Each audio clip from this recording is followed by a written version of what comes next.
Right, it says it's this degrees and it's this relative humidity and there's no draft and there's this. And yet all of you, are uncomfortable to some degree or other. That's because it's gone 6 o'clock and you don't want to be here listening to me, maybe. But there could be a whole host of other factors.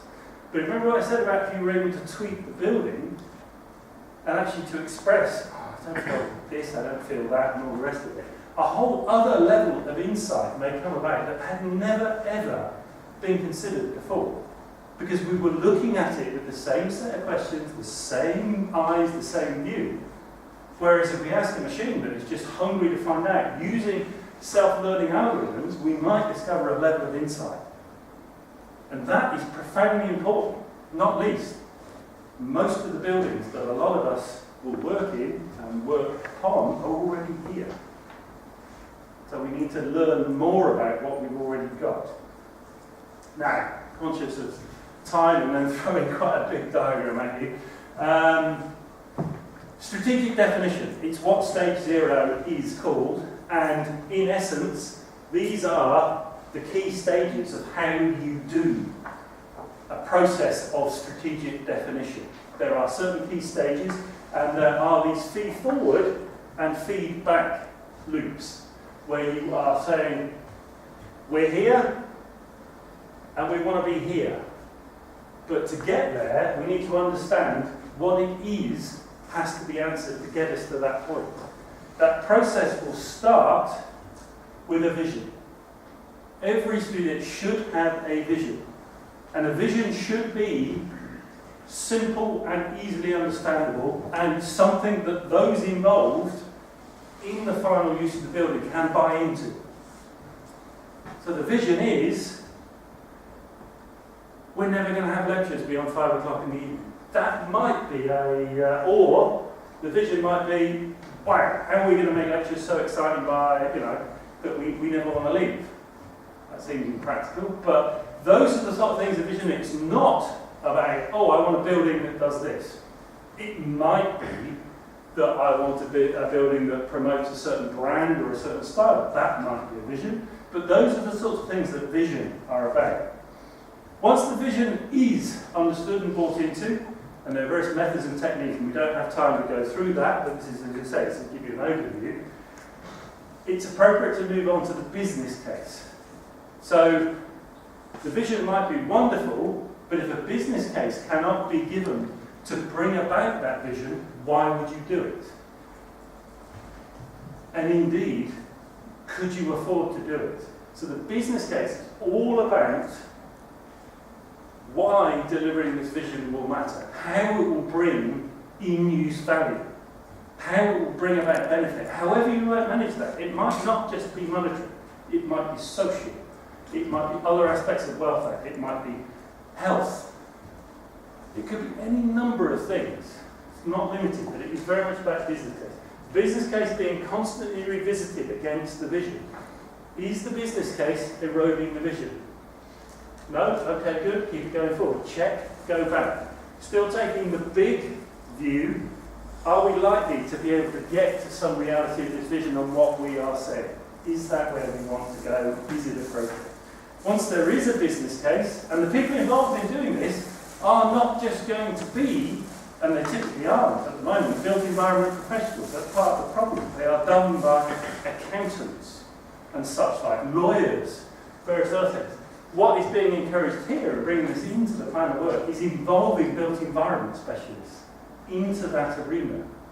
Not to undertake design, but to help shape the questions that will inform design. Following a business case being established, options appraisals. This isn't sketching a possibility for a site.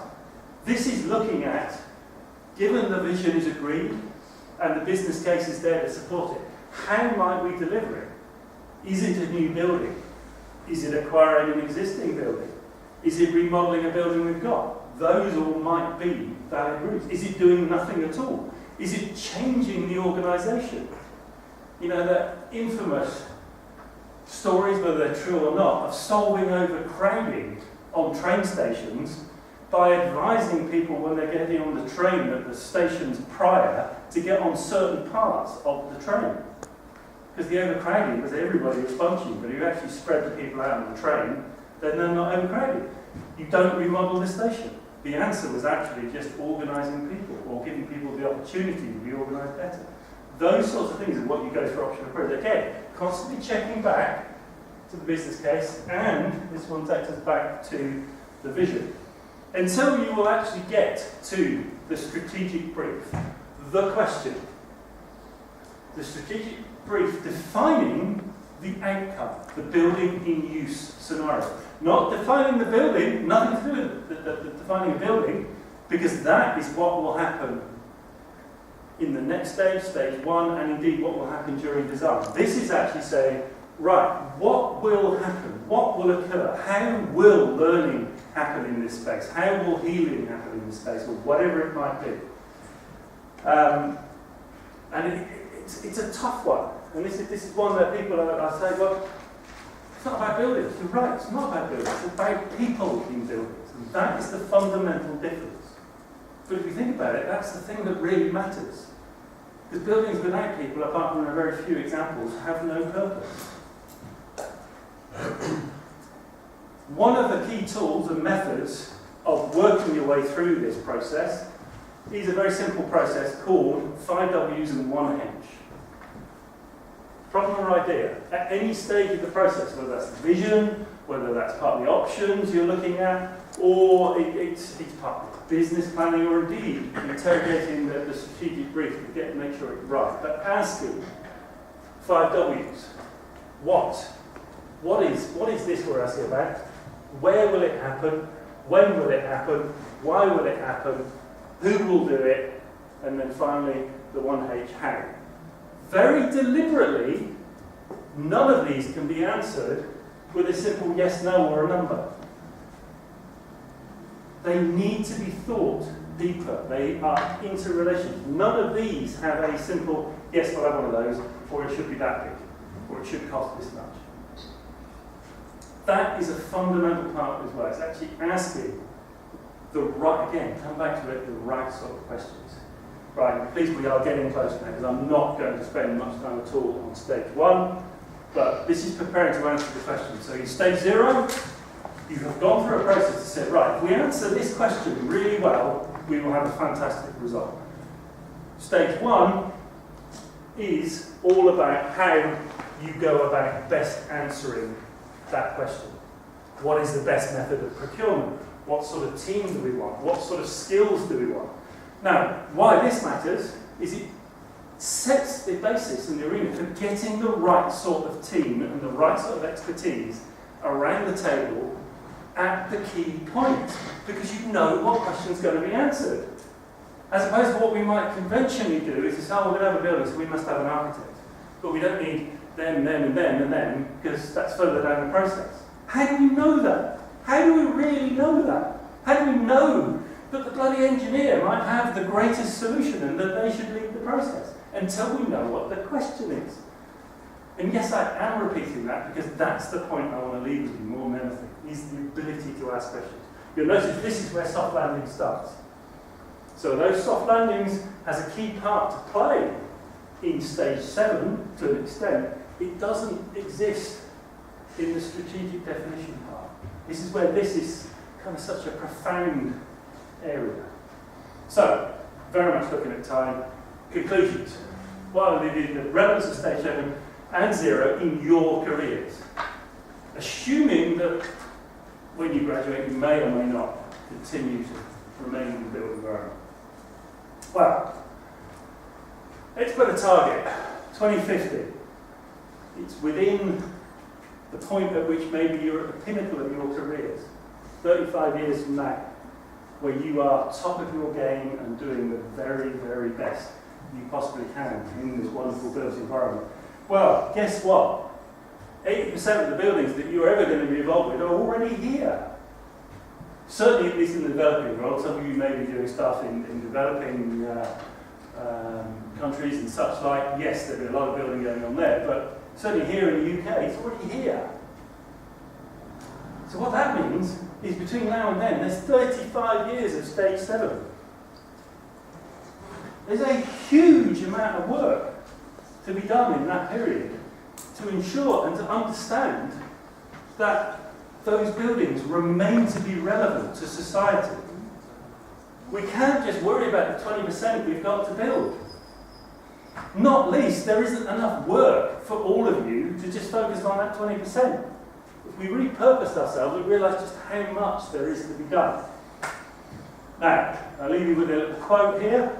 I think it's relevant to that one. And these are actually software engineers, and they're actually talking about programs or developing code. But I think it's so relevant to the built environment, it really excels. And I think we have lost sight of this. We're always looking forward. We're always like, where's the next project? Where's the next opportunity to get on the cover of the AJ? Where's the next commission? Where's the next exciting this? Where's the next that? Just leaving this wake of buildings behind us that society, including us, all have to live in, all have to exist. So I think there's some really important stuff. And I want to put to you, who will ask the questions? We can't just expect a client to ask the questions. Some really good clients, are very aware of this. Some people that actually align their business operations with the built environment are very adept at doing these questions, but so many people aren't. And so many people aren't even aware they can have these questions. Every one of you, some of you even still using them, has a smartphone. Until the iPhone came out, which was only 5 or 6 years ago, you didn't even know you wanted one. And now, you can't think of anything different. You couldn't possibly, I myself included, conceive of existing without it. Imagine if that kind of questioning and resultant product was brought to the built environment. Imagine as a homeowner, you were suddenly presented with a different level of choice and ability. I want to live there because my life is going to be better. Not just because I can afford to live there, or just because of geographical location, or I like the design, or various other things. Those things are all still relevant. This is part of the bigger debate about the collapse of the property market, but that's another matter. Final slide. And on this one, last quote, I'm actually quoting Einstein. You've all heard of him, I think. Wasn't involved with the built environment, but I think what he's saying here sums up everything I'm trying to tell you. We don't do that. We don't even spend 5 minutes thinking about it. It's rush to it. I see it all the time. An architect thinks they've got a job, they start sketching a solution. What are they sketching? Their own ego, usually, or something that pleases them. Think about this. Take time to understand and then deploy. This is where BIM lives, in the 5 minutes. However, the information that BIM uses exists in that 55 minutes. Okay, close to 7 o'clock.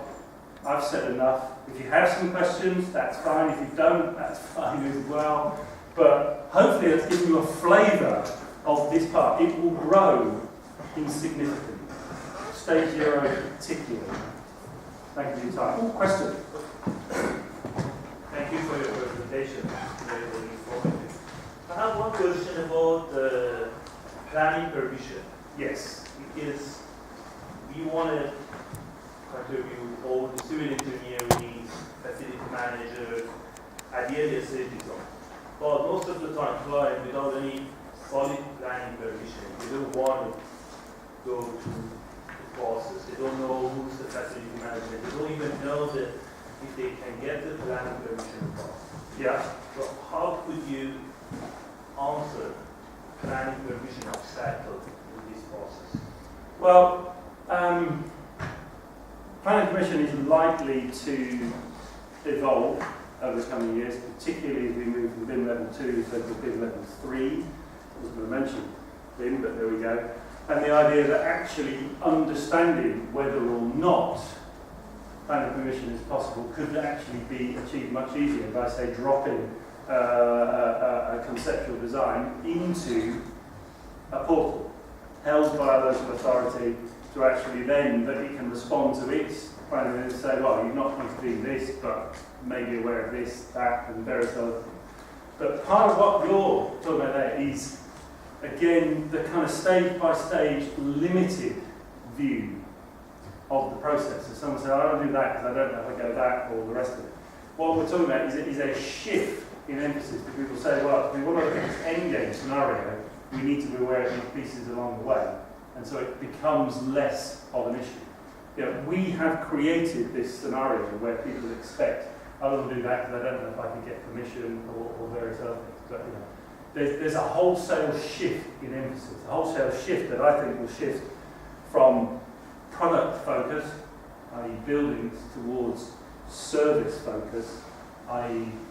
what is actually happening in the buildings. I think those people who are providing the buildings, managing and running the buildings, will change their business model to suit. But who's going to be there to help? Who's going to be there to bring the intellect to bear? I've got one, Paul. Who do you see as holding the key responsibility for feeding that information forward from level 7 right through to level 0? It's a very interesting one. It's a very interesting one. I personally, I mean, you're about what profession or? What profession, and just touch quickly on how you think that best be facilitated. And don't say hold a meeting, because that never works. No. We've tried.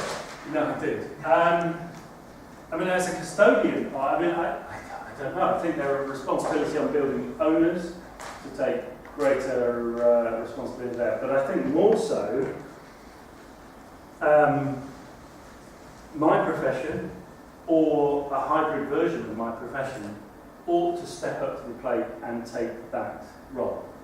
Because if we don't, if I go back, it's going to kill the slideshow. If I go back to a particular slide that I've got all the stages, more, you know, because who's going to fill the void that exists increasingly? You know, architects seem to be quite happy just to become stylists of buildings, just dealing with elegant form and materials. So that actually is going to exist about here, too. It's not going to evolve everybody going forward and all the rest of it. And I think what we're starting to see is a really great gaping hole. One of the things is actually, it might not be an individual or a profession or something that holds it, but the information itself is going to be the thing that ties it together. So I think information tied with the building and an asset is going to run through the life of the building. As we properly embrace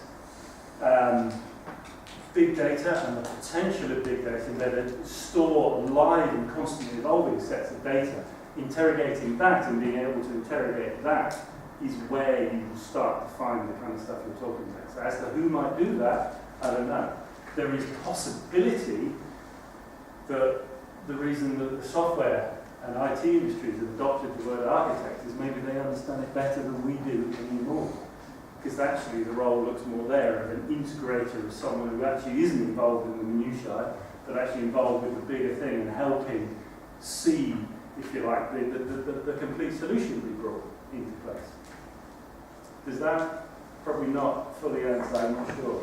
It's an impossible question to answer, but I just thought I'd throw it at you anyway. Thank you for that. Sorry. Yeah. Just want to add to that. So I think it's a case of continuity. So if you've got a client that is a developer, Yeah. then they'll be able to hold that continuity from one project team to the next and say, this is what we've learned from our previous experience. Indeed. If they don't engage the same project team, they are the only continuity. Yes. Whereas if you have a client that only, say, builds one building, Yeah. that's the end of the road for the client. The design team then have a responsibility to take their experience onto their next client. Indeed. And As they do already, hopefully. Exactly. And I think responsibility for building one's knowledge base, building one's information repository, all the rest of it is where the value will come in, because you will just become more and more armed with this information set that you can interrogate, and if you like, the questions again will get better because you will have more and more bases. Value in professionals. Yes. Having, to go to a client and say, I have 30 years experience, means a lot because you've learned all those lessons and you're bringing it forward to their project. Indeed, but I think they're somewhere else in the fact that you've had that amount of experience, but actually the fact that you have ways of accessing, almost infinite amount of data and data that exists across any number of them. There are initiatives starting to see this, but only scratching the surface, like Carbon Buzz, which you may or may not have heard of, an initiative done jointly with RIBA and I can't remember who else now, a few others. But the idea of creating an online database of how well buildings are performing, primarily from an energy basis. Hardly surprising to learn that it hasn't been leapt at by the industry. Why? Because they probably are scared, or they don't want it, or they're not rewarded. There doesn't seem to be a reward for that. You know, we don't see anybody winning the Sterling Prize because they improve the outcome, substantially improve the outcome of a particular group of society. Especially if the building doesn't perform as well, they don't submit it in variables. No, indeed. People are scared of the truth. And the truth is actually quite bad when you stop and look at it, really. And we could do a hell of a lot better. We know we can build really well. We know that we have world-class designers. So if we know those two things, and we know that's kind of good, what has to change? I offer to you, the argument being, what we are challenging that part of the industry with, i.e. the questions, is the bit we need to change. Fundamentally reform that. 7 o'clock on the clock. Brilliant. Could you give Paul